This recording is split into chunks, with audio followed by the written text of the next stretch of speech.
අයිබෝන් මේ දවස්වල හැමෝම බලන කොහොමද මේ බැංකුවල රඳවා ගැනීමේ බත් ටැක්ස් එක කපන්න නැති ෆෝම් එක කොහොමද ෆිල් කරන්න කියලා. ඉතින් මම ඔයාලට ලේසියෙන්ම කරගන්න දී කියන්නම්. මුලින්ම ඔයාලා මේ IRD දේශීය ආදායම් දෙපාර්තමේන්තුවේ වෙබ්සයිට් එකට යන්න. ඊට පස්සේ මෙන්න මේ ඩවුන්ලෝඩ්ස් වලට යන්න. ඊට පස්සේ forms and return මේක ක්ලික් කරන්න. හරි. එතකොට ඔයාලට මේක සිංහලෙන් වුණා මෙහෙම සිංහලනුත් තියෙනවා. ලැන්ග්වේජ් එක මාරු කරාට පස්සේ මේ විදියට එනවා. ඊට පස්සේ මෙන්න මේ රඳවා ගැනීමේ බද්ද මේක ක්ලික් කරන්න. මේ දන ලකුණ. එතකොට මෙතන තියෙනවා මේක ක්ලික් කරන එකක්.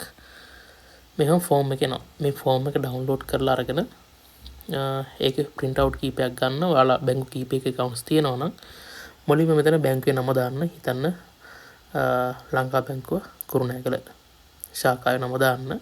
ඊට පස්සේ ගිණුම් අංක ඔයාගේ සේවින් accounts FD එහෙම දෙක තුන තියෙනවා නම් මේවා කමාවකින් වෙන් කරලා මෙතන ෆිල් කරන්න ගිණුම් අංක කියන තැන. ඊට පස්සේ taxation වර්ෂය 2025 අප්‍රේල් පළවෙනිදා සිට 2026 මාර්තු 31. ඊට පස්සේ එතන 2025 26 කියලා දාන්න. ඊට පස්සේ ටින් නම්බර තියෙනවා නම් ටින් එක දාන්න.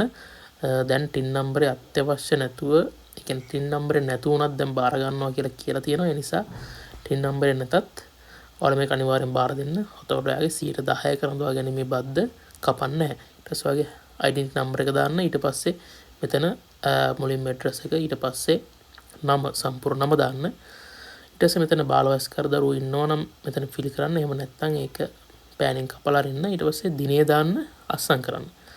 හරි මම බැංකු කීපයකින් ඇහුවා. එතකොට අදාළ කෙනා මෙන්න ඕනේ නැහැ කිව්වා. එතකොට ඔයාලගේ දෙමව්පියන්ගේ දේවල් තියෙනවා නම් මේ විදිහට එක බැංකුවකට එක ෆෝම් එක ගන්න ෆිල් කරලා අරගෙන ඒකට අස්සම් කරගෙන අදාළ බැංකුවට ගිහින් දෙන්න. එතකොට එයාලා චෙක් කරලා බලලා ගනි. සමහර බැංකුවල චෙක් කරනවා. සමහර ඒවා වගේ චෙක් කරන්න හැම ගිණුම් අංක.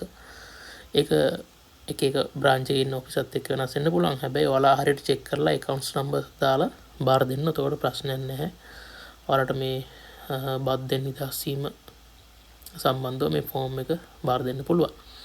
දැනටම බදු ගෙවන කෙනෙක් නම් ඉතින් මේක දීලා තේරුමක් නැහැ. ඔයාව ට්‍රැක් වෙයි අනිවාර්යෙන්.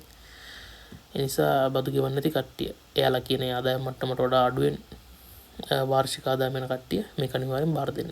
Thank you.